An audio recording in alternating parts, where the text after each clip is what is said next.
Hospital, supported by Medirest, have achieved exemplar site status for the early and proficient implementation of the 2021 National Standards for Cleaning. I'm Paul Anthony. I'm the conference producer here at Nolex, where we disseminate healthcare information via training modules, conferences, social media, and of course, as you can see, our webinars.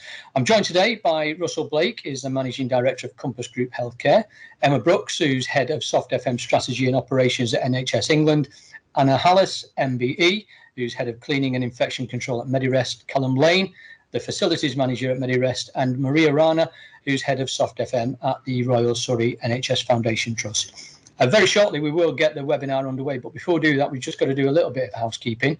Firstly, can I please ask that you don't share any of the presentation slides on social media, and please do not share any screen grabs either of the presentation slides with anybody else. There will be a PDF version of the slides available to download after the webinar is finished, and we do have your emails, so we'll email you directly when that PDF version of the slides are on the website. To get the full experience of the webinar from the guests in the studio, all you have to do is right-click on the video and then click Fit to Frame, and that should get you in there. During the webinar, you will be able to ask questions by typing them into the chat box, which you'll find on the right-hand side of the screen. We will try and answer all your questions during the session, but if we don't manage to do that, then our speakers will answer them by email after the webinar is finished. And also, just so that you know, the webinar will be recorded. We understand that you do have jobs to do, so if for any reason you have to leave before the end, you can watch it again at your leisure from tomorrow onwards, and you can even play it to your colleagues if you wish. Okay, that's housekeeping out of the way. Let's get the webinar underway. First of all, let's bring in Russell, Managing Director of Compass Group Healthcare.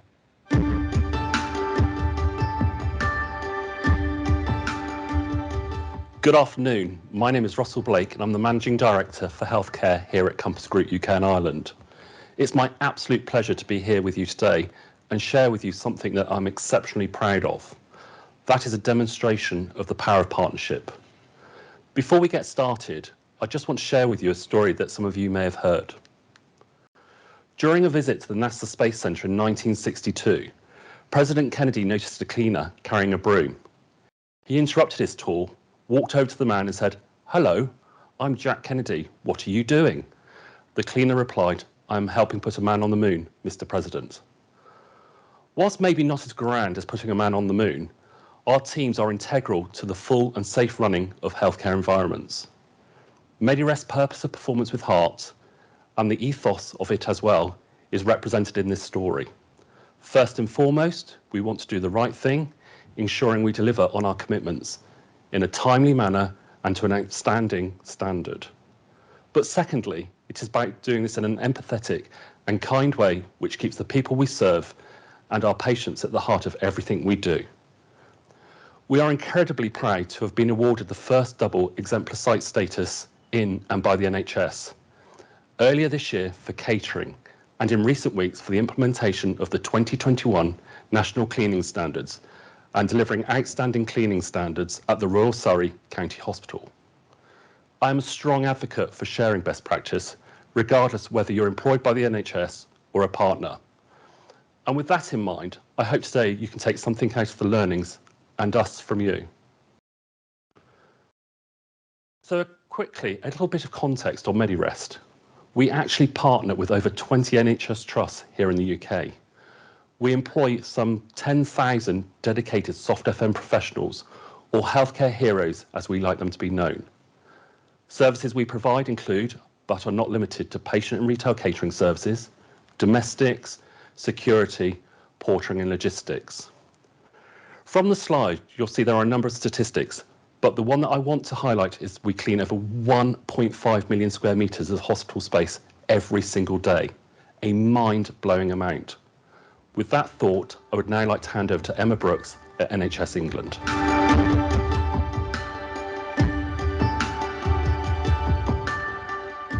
Thank you very much, Russell. So I want to talk to you today about the journey from the National Standard of Healthcare Cleanliness 2021 and how we've reached this place of being in exemplar sites. It's been very much through the power of partnership for our clinical colleagues, our FM partners, and all of those working very hard in NHS trusts. So here is a bit about the journey. It's been a long journey. It's been a long time coming. We all know that standards for cleaning have been in healthcare since 2001.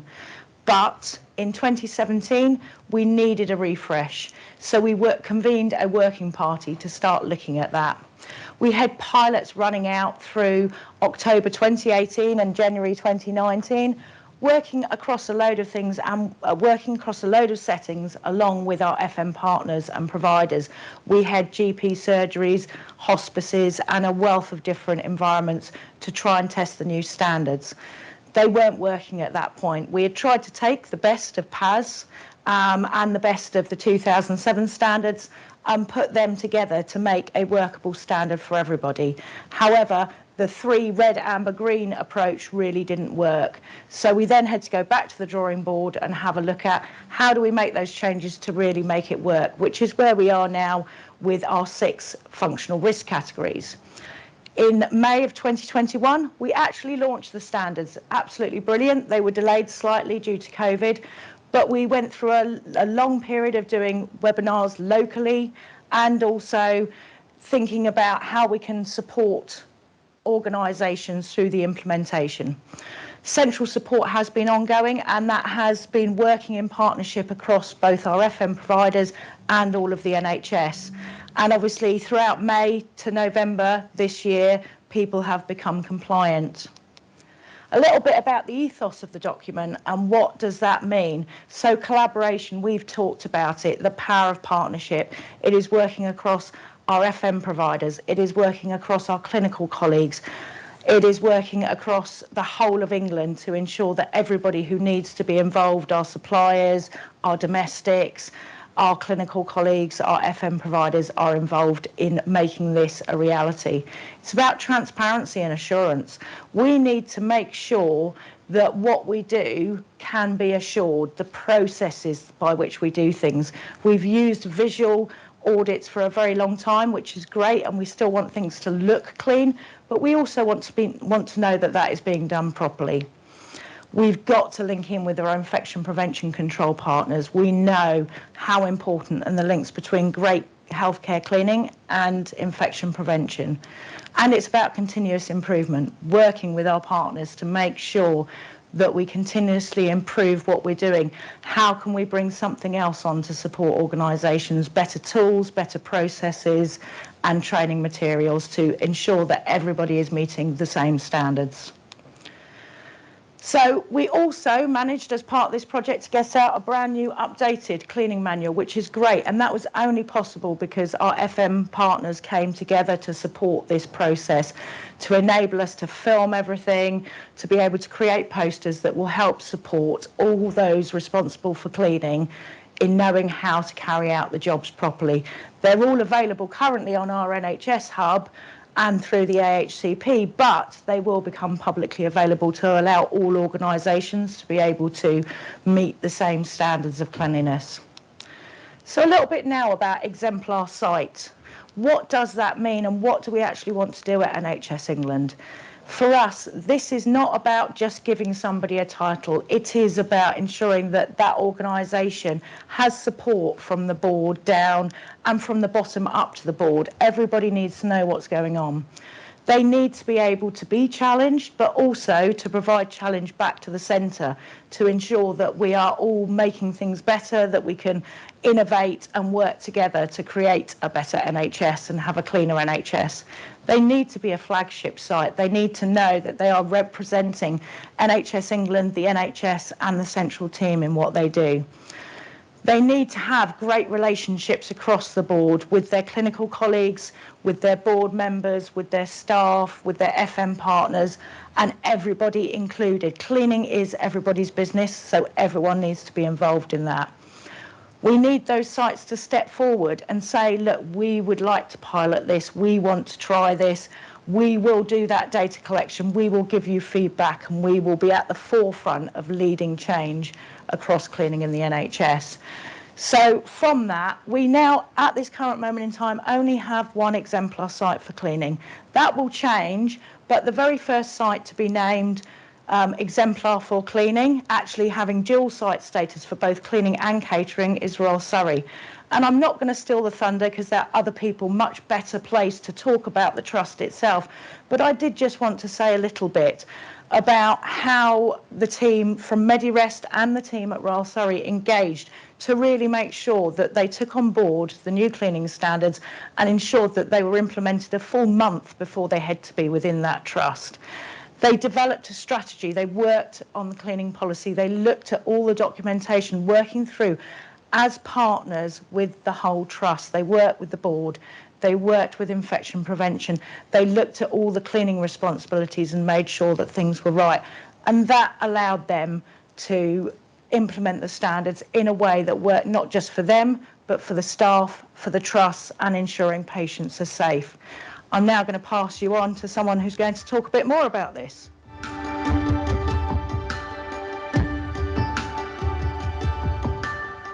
Good afternoon, everybody. I'd like to introduce myself. I'm Anna Hallis, the Head of Healthcare Cleaning and Infection Control for Medirest.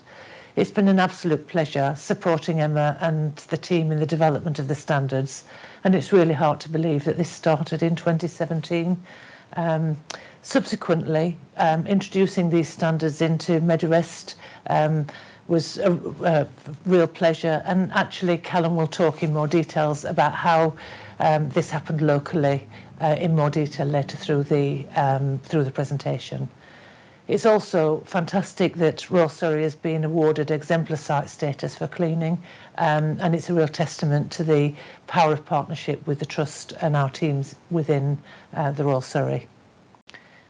The section that I'm particularly responsible for was the audit section, and I'd like to talk to you now in a little more detail about that. The audit team took the opportunity to completely relook at the standards holistically. Cleaning is everybody's responsibility, and the ethos of the standards is that it should be that within a healthcare premise. So we wanted to make sure that the assurance that was delivered actually represented that ethos. Technical auditing has been in place for many years, and we continued with that, but we added in an efficacy audit. And the efficacy audit is really important because it looks at the process of cleaning, making sure that infection control practices are delivered, and that really the full process of cleaning meets the right standard. So things like, is the colour coding correct? Is the chemical dosing correct? Are people following the right processes, etc. Another important aspect is how the cleanliness scores are displayed to patients and visitors, and we really thought star ratings were a really good way of doing this. They're familiar to people, they're in restaurants and in lots of different facilities, and patients really don't care who cleans what, they just want a clean environment, and actually to give a star rating that represented all cleaning was really the best way of delivering that. There's a recommendation for an external annual audit, and that again gives an extra layer of assurance. An important aspect is the governance of the whole standards, and having a board member advocating for cleaning and supporting the cleaning agenda within a healthcare organisation is absolutely critical. Raising everyone onto the standards was the next stage that we needed to follow to make sure that everybody understood both the ethos and the practical steps that needed to be taken. So cascading the standards was important, and carrying out planning.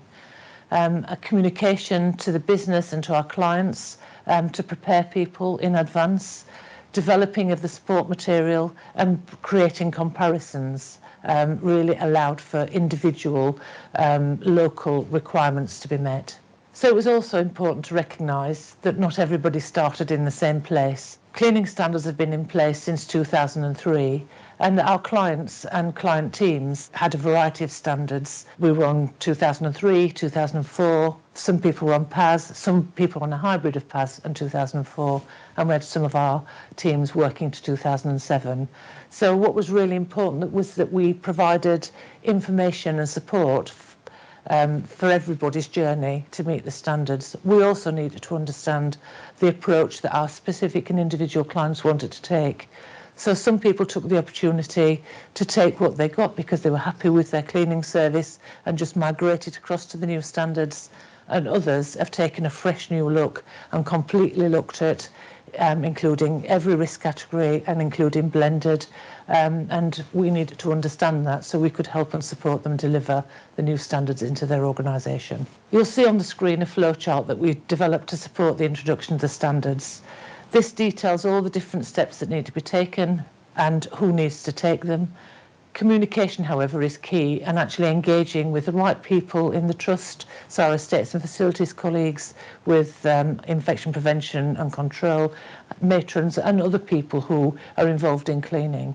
And that collaboration really is what drives the standards to be implemented. So it's also important that we provided frameworks and templates for our teams to use. We like to call it freedom within a framework, taking the ethos of the standards and making sure that there's consistency across all healthcare environments. We've created some templates within Medirest, things like 50 element pictorial, which has a photograph of an element and who cleans it. This has really resonated with our patients and visitors to a site.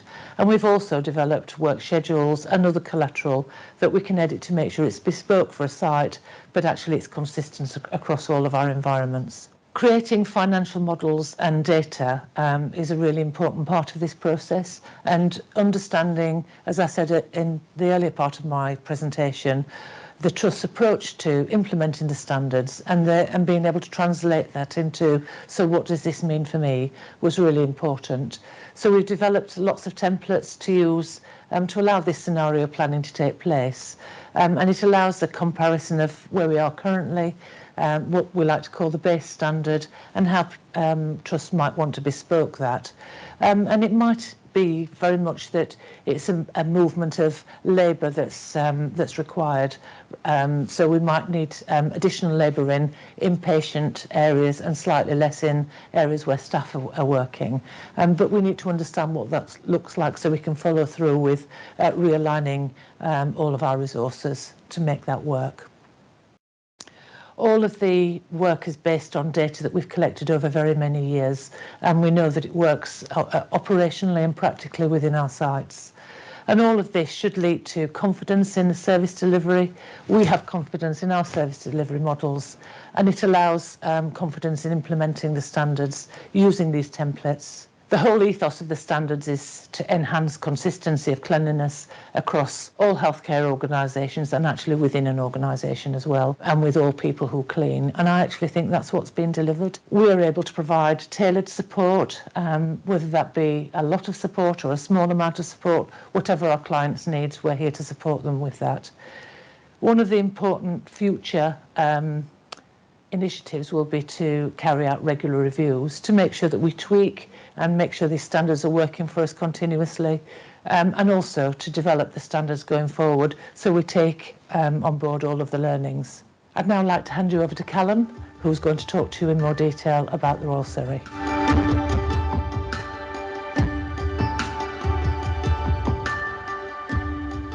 Many thanks, Anna. My name's Callum, and I'm the Facilities Manager here at the Royal Surrey County Hospital. I look after the domestic team, to which I've done for the past 4 years, and I work alongside Maria, who is the head of Soft FM for the Trust, and I work with Maria on a day-to-day basis. So for Medirest as a team, this journey took under a year, which personally I'm very pleased about, but also for my team as well, that they got this over the line quick and easy. It was also always a goal of mine, the Trust, to be an early adopter of these new standards. Now, the Trust had the 2007 standard, so migrating to the 2021 standard was seamless. And by doing this, it meant that we were able to develop quickly and push the change through in only 8 months. Now, for the past year, I've lived and breathed these standards through blood, sweat and tears, literally sometimes, to which I am pleased to be one of the first adopters for Medirest when we moved into these new standards on the 1st of March this year. Now, this is a true testament to the power of partnership. I'm going to take you on a journey. So I'm going to talk you through 8 steps and where we got to at the end. So stage 1, forming part of the new cleaning policy document was the board report, which Maria, again, through blood, sweat and tears, took from the ground all the way up and presented it to the board, and we got the changes over line really quickly. And this was signed off at the beginning of October 2021. And now that's where the hard work started. Stage 2. Part of the framework produced by Emma and Anna was the star rating posters. Now, again, as Emma previously alluded to, very visual, very informational, and something that was key. We adopted these practices early as it was already a light touch element as we were already publishing the cleaning scores across the trust. Stage 3, the next part of our journey, the part that I kind of liked. So we refreshed all of our auditing software and we updated it to all the areas to match the new standard. And we began immediately auditing to these new standards. Stage 4, we used the documents that were produced by Emma and Anna to make them more bespoke, which we'll go into more detail. But again, as Emma previously raised, they needed to be visual. And we kept this in the back of our mind at every step along this journey. Stage 5, my team. Now, where do I start? People are our biggest asset. So this was a key step to get right first time.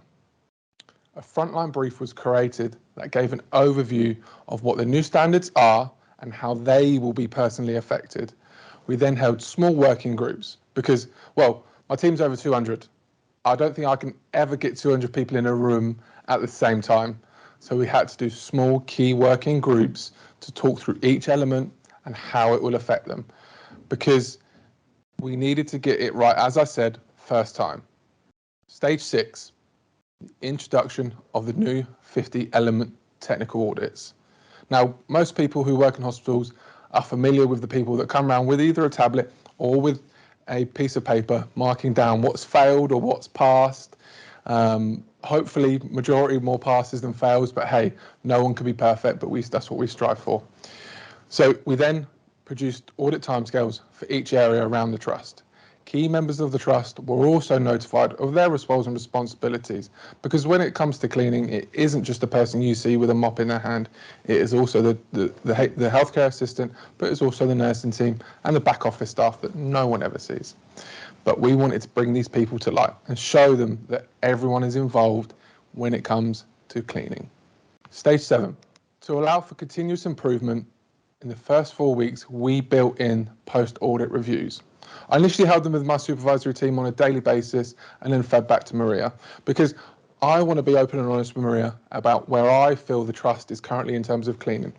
Now, we always need to be better and we always need to improve, but by building in these new post-audit reviews, it really showed that we were on it and we wanted to be better, because ultimately there is a goal, which I will go into. Stage 8, we scheduled a total review of these new standards, but we broke it down into easable, manageable chunks. So after 4 weeks, we reviewed the audit scores as we did in stage 7, but we did it as a month. The next one, we did a 3-month review of the risk categories. And then finally, a total 6-month review of all the elements.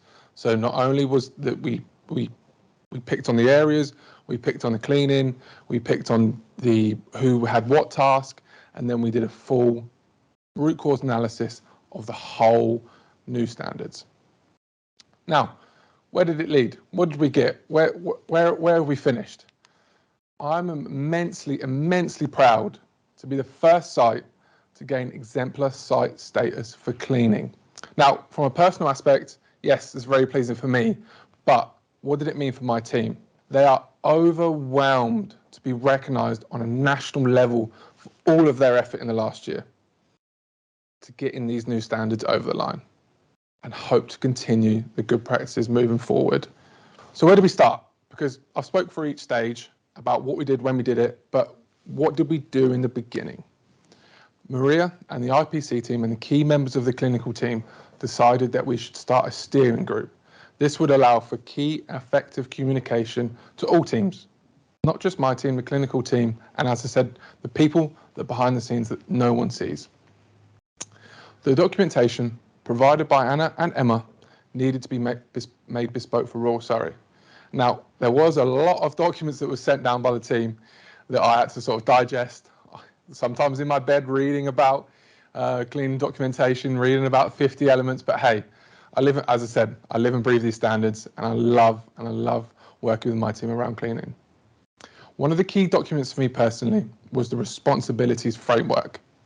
By doing this, it not only gave me, but Maria and the trust a position of where we were with the 2007 standards when, can I just add, I was still in school in 2007, to now where we are in 2022, but when these standards came out in 2021, about what key work we needed to do to get these standards over the line. As I alluded to on my previous slide, we decided that we would introduce star rating posters. Now, we did this not week one, but about a month or two in. The star rating posters gave a visual impact to not only the clinical team, but also to the patients and the visitors when you come in about where the cleaning is at that specific time. Now, for those that are not familiar with the star rating posters, but you would also be familiar with this. So as you walk into your local restaurant or takeaway and you open that door, you see the sticker on the front that's green that I hope personally has a 4 or 5 on, because, hey, I wouldn't like him to eat anything other below a 4, but certainly wouldn't expect my cleaning environment to be below a 4 or a 5. We've applied the same principles here. As you can see from the posters, they were designed to be very pictorial and very photographic to allow clear understanding from everyone. Now, Emma hit on this, and now we have decided to bring it from Emma and Anna's piece of work down to the front line, down to the clinical team. One of the key posters for me personally, which Anna previously alluded to, was the 50-element pictorial poster.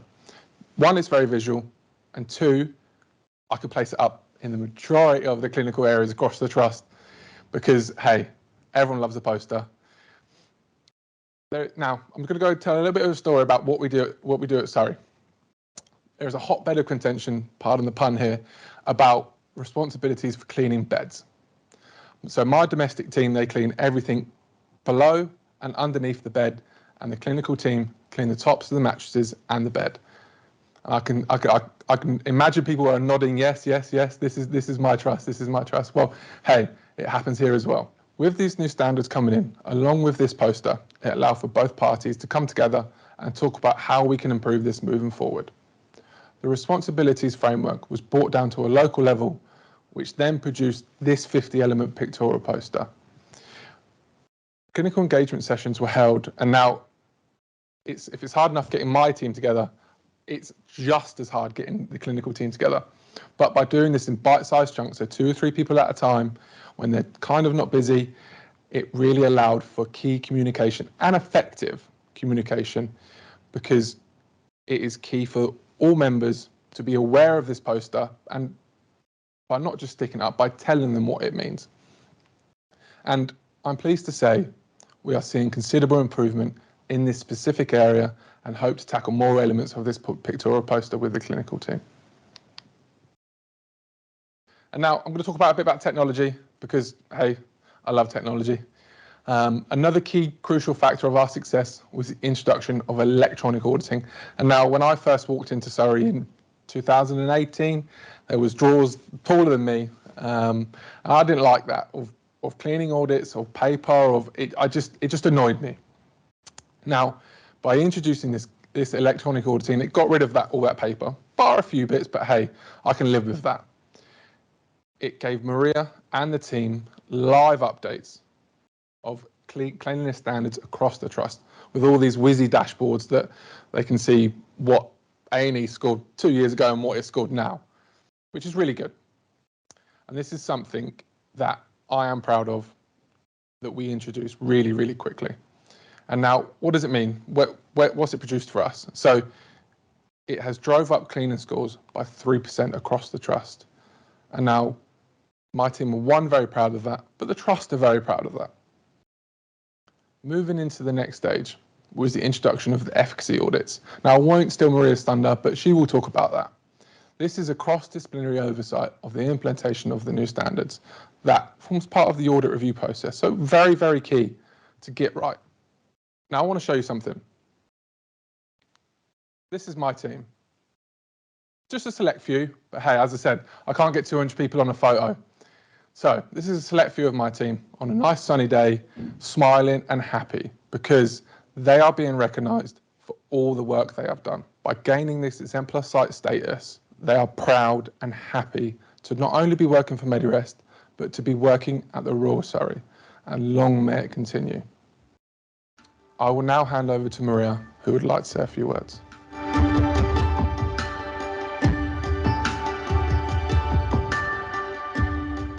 Thank you, Callum. When the National Standards for Cleanliness document landed in my inbox, my initial concern was whether this would be a pressure too many, not only for our IPC team, but for the Medirest team too. At the time, along with other trusts across the country, the Royal Surrey was still seeing a considerable number of COVID patients.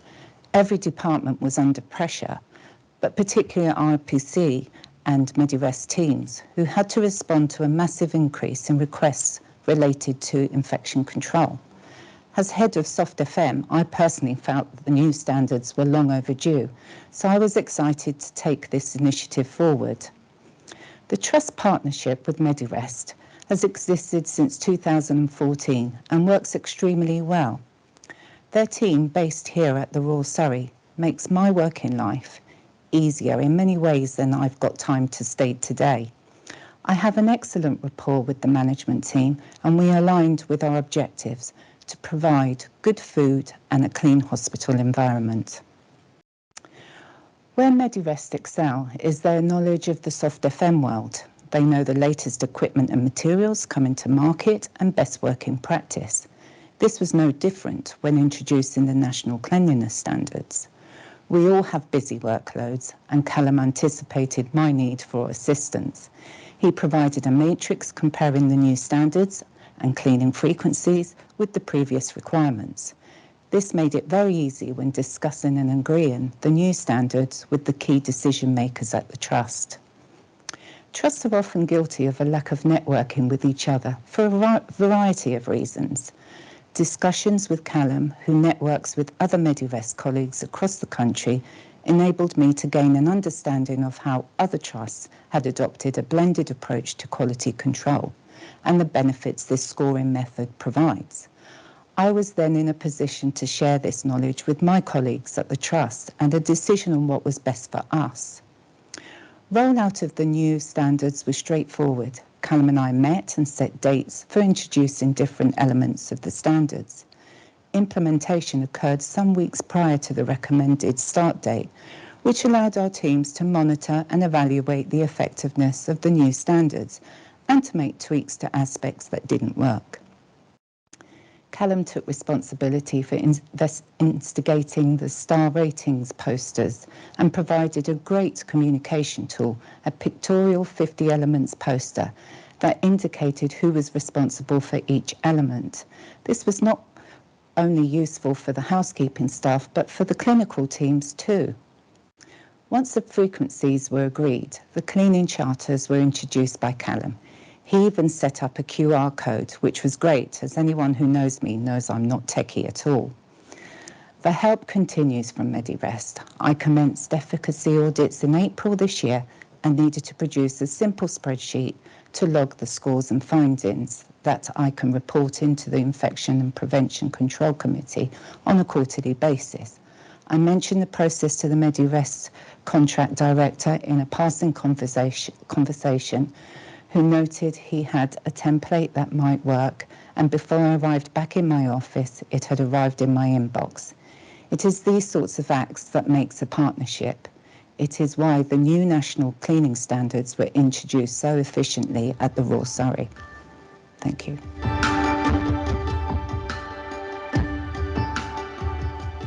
Thank you, Maria, and thank you to Emma as well for great insights from an NHS perspective and compliments in relation to the team.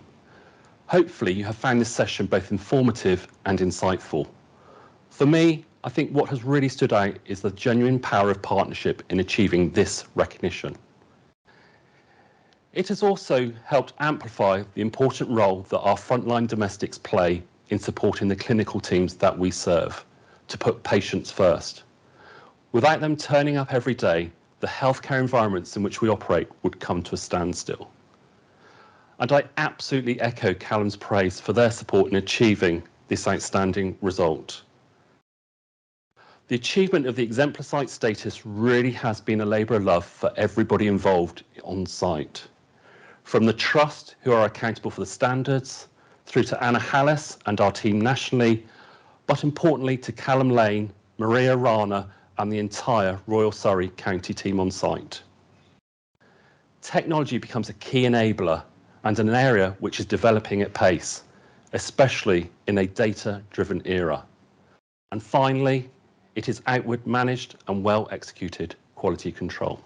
There is no doubt about it, these are unusual times in the NHS, and it's times like this we should challenge our traditional ways of working. It's an absolute delight today to launch our new expert practitioner service, Medirest Focus. We hope this will provide more clients access to our resources and expertise within soft facilities management. This service will provide in-house delivery models with some of the softer benefits of outsourcing.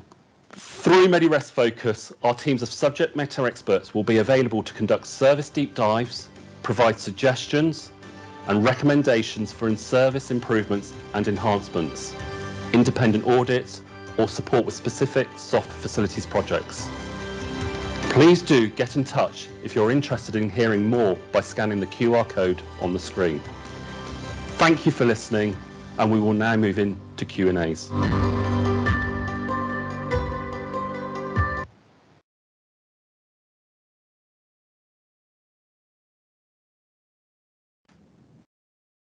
Excellent, guys. Thank you very much indeed for the presentations.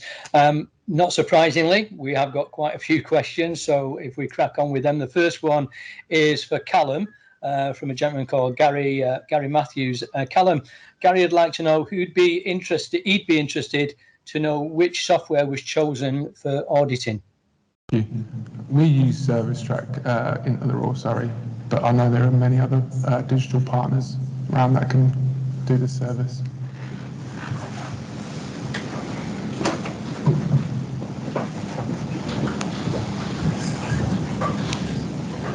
I can't hear the question.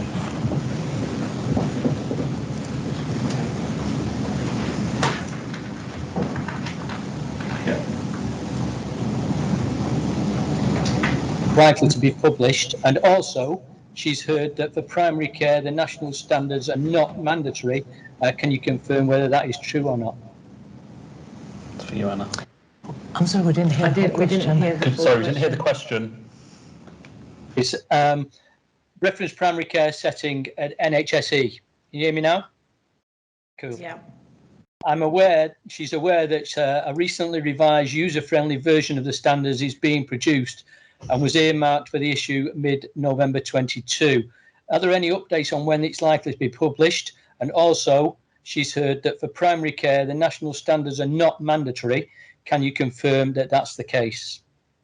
Okay, so there is guidance being worked on a stripped down version to support primary care. So our GP colleagues, our primary care dentists, care homes and other sectors across primary care. That work is sort of finalising around the end of November with a view to sharing document with key stakeholders to get feedback before we aim to look at publishing early next April. So that's at that point we will be looking at compliance timelines for primary care and the sectors surrounding that. At the moment, from a national perspective, we would like them to be compliant and start working towards that. There is nothing in their contract that says they do need to be compliant unless they have a provider contract that states they need to be. So some ICBs and ICSs have already entered that into their provider contract. So obviously anyone working within primary care needs to be really careful to know that, understand their contract that they're working to. Anything you'd like to add to that, Anna? No, just that we've worked very closely with the sector. Phil Shelley's been leading the project, and we've had sort of representatives from across ambulance trust, primary care, hospices and a variety of other sectors to help and support the development of these standards so that they're a really good fit for this sector. Well, we've got another question for you, Anna, so we're going to keep you on the spot. It's Christopher Ford from Epsom and St Helier University Hospitals. He's interested into knowing how nursing and estates responsibilities from the audit scorecards are shared and the time lapse in monitored for rectification for post results. So when the cleaning responsibilities framework is developed, then the responsibilities should be allocated at that time, and it should be clear who cleans which of the different elements. And then when the audit system's set up, that's clarified. The audit score is a whole score for the functional area, and the rectification times for nursing estates, porters, or anybody else who is doing cleaning within that functional area should be the same as those that are laid down or that are agreed as part of your cleaning policy document. Excellent. Emma, there's one here. When was implementation due, and what are the consequences for not having implemented new standards? So implementation of the cleaning standards across the NHS standard contracts, so that's our mental health, community, acute trust, secondary dental, was the final compliance was due 4th of November 2022. So all of those areas should now be fully compliant with the National Standards of Cleanliness 2021. Or should have applied to us for a temporary derogation if they are struggling to finalise parts in that area. So anyone who hasn't, in theory, is in breach of that compliance. And obviously, as we go through reporting mechanisms, it will be picked up through PAM and through site visits from our estates colleagues, from my team and various other people. Obviously, there could be, we would look to be writing to their chief executives to find out why they're not compliant if they are. Excellent. Callum, we've got one for you here, mate. The star rating posters, does this need changed weekly, even if the star rating doesn't change, i.e. just the date, or do we only need to change the star rating poster when there's a change in status? This would mean the poster wasn't dated. Thank you. It needs to change on the expiry date of the actual poster. So the expiry date should fall in line with the next audit due date. So yes, it does need changing regardless of the score. Okay, another one for Emma. Did Royal Surrey gain exemplar status as you are achieving regular 5 stars in all elements, or because you've implemented all the processes of the standards, or both? So essentially, the reason they gained exemplar trust status is a wealth of things. It isn't necessarily just about gaining 5 stars everywhere or implementing the standards early. It's about how they implemented the standards, how they worked with the organisation, how they worked from the top of the organisation down to the bottom, worked in partnership with their FM providers, as well as ensuring that everything was brought together to ensure that they are meeting the standards and doing things correctly. And that's the same. So anyone who applies for exemplar trust status will have to provide a wealth of evidence to show that they deserve to have that status, and it is a site status that covers a range of things. It's not just about whether you're getting 5-star everywhere across the organisation. It seems as though you two are stealing the show, because we've got another question for either Emma or Anna, so it's up to you two guys. How can trusts be assured that the rectifications have been completed by clinical teams? The rectification time frame for areas such as FR1 is quite tight when it requires clinical involvement, as they can't simply drop a task to complete it. So I'll start and then you can chip in if that's all right, Anna.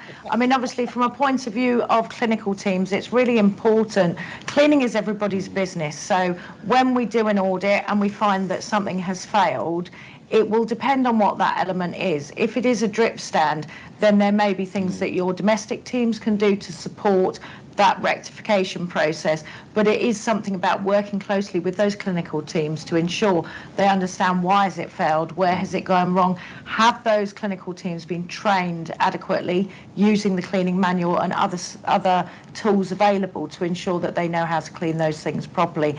It's also a chance as well to review how you're carrying out your cleaning. The standards are an opportunity to look at things differently, Just because we've always done it a particular way doesn't mean that we need to continue to do it that way. And it may be an opportunity if something is continually failing from a clinical or a hard FM perspective, is it time to review those services and look at who is best placed to carry out that cleaning? Anna, have you got anything to add to that? Just really that the audit process is best placed or is best done by a multidisciplinary team. So if the multidisciplinary team include clinical and estates people, they can actually pick up the areas that need rectifying during the audit process, and they need to have a process in place to make sure they pick those up within the timescale. So it's a commitment, and I think it goes back to the governance section that the board advocate needs to cascade that this is a requirement through that process as well. Thank you very much, Anna. Callum, a lady called Alison Johnson wants to know, how did you tackle the hard FM aspects of the standards, and do your stars include all three elements, i.e. domestic, clinical and estates? They do, and I think Anna's just touched on that, right? So it has to be a multidisciplinary audit, and then all of the audit results are shared with each team, and then responsibility is shared on the back of that as well. Right. Emma, back to you. Helen wants to know, are all care homes expected to implement these when the new document is released next year, or is it only those with NHS funded residents? So when new documents come out, and we've had the opportunity to work closely with a number of care homes and care home networks to ensure that that document is fit for purpose for them, there will be compliance timescales set. We will work very closely with care home industry to ensure that those timescales are correct. So there will be a need to be compliant, but it won't be an instant need to be compliant. So any of those care homes who've already started working on it, and we know there are a number, that's great. There will be further tools and support coming out for you, and a new time or a time when you need to be compliant will be set at that point. Or equally, if anyone wants to contact us at the centre for support, they're more than welcome to do so. Excellent. Let's bring in Maria. We've got a question for Maria. Sharon Over at Sheffield Teaching Hospitals NHS Foundation Trust. How many beds is the Exemplar Hospital? It's just under 600. Well, that is some going, isn't it? And can I ask a question? I know that behavioural change is a major issue. How long did it take the staff to actually buy into the new standard, into what you were doing, Callum? I suppose it's still ongoing, right? I think it's about that continuous improvement, but you have to be frank with these people about the change and how it's going to happen, how it's going to affect them. And by having them open and honest conversations, it does really get that buy-in straight away. And with the person on my right-hand side fully be backing me up, that does really help as well. Because Maria's been at the trust, I won't say how long, but everyone knows Maria. So if I say Maria's backs this, then everyone backs it. Yeah. Can I just add to that as well? We've also launched our Positive Impressions programme, which underpins our ethos, Performance with Heart, back in September. So actually through that, it really does drive service excellence, but we have a superb reward and recognition programme across the entire Medirest portfolio. So where there are individuals going above and beyond, then we do write out to them and recognise that level of service that they're providing. Excellent. Again, Emma or Anna, what is the procedure following a 3-star audit, and what is supposed to be included in the improvement plan? So I'll start, and Anna can chip in again. I mean, obviously the idea behind it is there is a review process within the document that people need to follow. So that is looking at, you first and foremost, have you got the service right? We all know that sometimes what was a cleaning cupboard yesterday has suddenly become a treatment room, and someone's forgotten to tell the domestic teams, therefore they're still cleaning on a much lower frequency than they should do. So that's where it starts. Why has it? You've got to get to the root cause of why it's got 3 stars or below. So the first thing is, have we set the service right? Is the FR category right? Are we cleaning it to the required standard? Following on from that, it may be a training issue. So it's then looking at staff. Have we provided them the training? Are they new in post? Have we been short-staffed? Is someone off sick? where is that failure coming from? Because it may not just be the domestic staff either. It may be a combination of your clinical cleaning and your hard FM cleaning. So has that been set right? Are the right people doing it? We have to remember that we are healthcare cleaning professionals, and therefore we are the correct people to clean things. We don't go around trying to put in cannulas to patients. So it's right that what we do is what we're professional at, and that is cleaning things and cleaning it really well in the right and professional way. So it is about looking at what's gone wrong and how we then correct that. We won't get everything right all the time. We can't. We're a reactive service as well as a proactive service. So it's really important that any organisation who falls below, or any ward, area, department that falls below 3 stars, needs to do that review, that makes sure they've got their services right, the right people are doing the cleaning to the right frequency, and that everyone is buying in that department, ward or area, whether they be clinical, hard FM, soft FM, or anyone else who needs to take a hand in that. I see a lot of people nodding. I was going to say, I see a lot of people nodding their heads there, if you want to add to that. Yeah, I was just going to say, actually, you could use the efficacy audit to support that process, because the efficacy audit will help to identify what you need to look at and what might be the cause of the problem. As Emma said, it might be training, it might be tidiness, it might be lighting, there might be all sorts of reasons, and actually going through the efficacy audit will help to pinpoint the areas that need to be focused on. Emma, just another one for you. Lee Stevenson. Do private sector hospitals have an implementation date, due date? So for private sector hospitals, doesn't come under our remit. Obviously, if they are providing NHS care and NHS funded beds, they will need to comply with the standards. The CQC will inspect the private sector just as they do the NHS sector, apologise. And the CQC will often look at the standards that are available. So it will be down to individual private organisations to decide whether their standards will conform to this higher standard that is now available, or whether they want to take that on board. Equally, we're quite happy to work with private sector to support any implementation if anyone wants to come to us for support or ask questions. Brilliant. Maria, we've got one for you from Laura Weston. Does your board champion attend the audits? I'm afraid they don't, no. Sorry. Short and sweet. Emma, another one for you. What are the first, from Dawn Pyatt, Mid Cheshire. What are the first steps to becoming exemplar status? So the first steps for me are about working to ensure that you do have that whole organisation approach. That's going to be really important. You will need support for your board, from your board, with your board. You will need support throughout the entire organisation to make sure that everyone is doing the right things. It's not just about one department. It's not just about one ward. It has to be a whole organisation approach.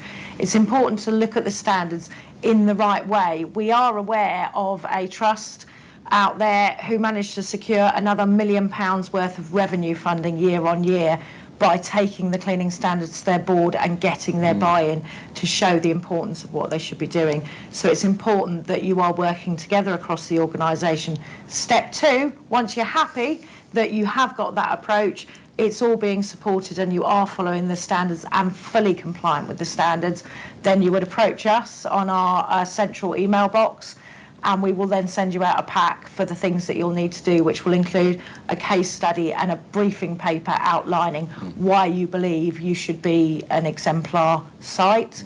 From there, we have a call with you, we run through that, and we agree with both the trust, organisation and ourselves. Are you ready? Is it the right place? And if that is, we will follow that up with a visit to validate the information you've provided.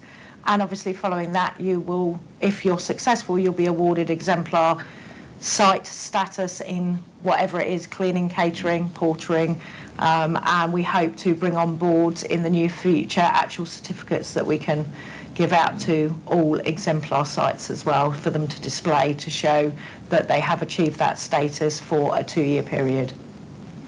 Excellent. We're rapidly running out of time. I'd like you to summarise basically, and let's start with Russ.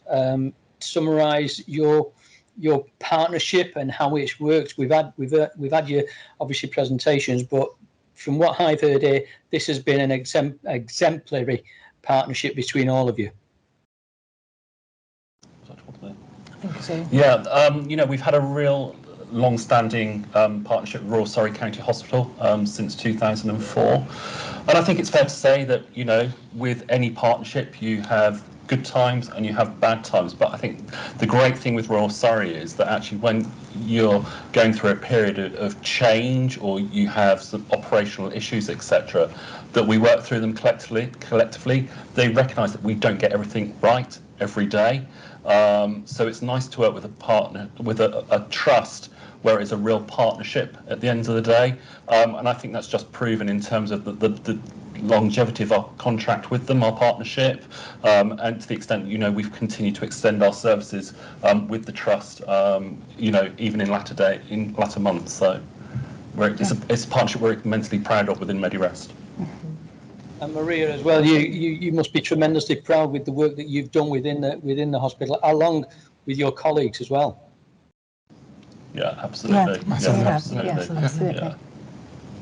So anything to add? We've got a couple of minutes. Emma? I mean, from my perspective, I think it is just really important to say that across the board, it shows this whole presentation and what's happened at Royal Surrey does show the power of partnership, and it is very much the ethos of how we need to work across the NHS, and that is so important, and I think that has very much come across throughout the presentation from everybody. I mean, Maria, Callum, Anna and Russell as well, just showing what we can do if we all work together to make a better NHS and a cleaner NHS. Yeah. Absolutely fantastic. Well, my thanks to Russell, Emma, Anna, Callum, Rana. Excellent presentations. Hopefully the guys that have been watching have taken something from the webinar as well. Any questions that we've not answered, I think we have answered most, but any that we've not will be forwarded to our speakers and they'll endeavour to answer them by email. If you'd like to watch the webinar again at your leisure, and it'll be available on the Nolex website from tomorrow morning, all you've got to do is go to www.nolex.co.uk, click on there and the webinar will be there. Once again, ladies and gentlemen, thank you very much indeed for your time. It's been very interesting and a pleasure to speak to you. Thank you.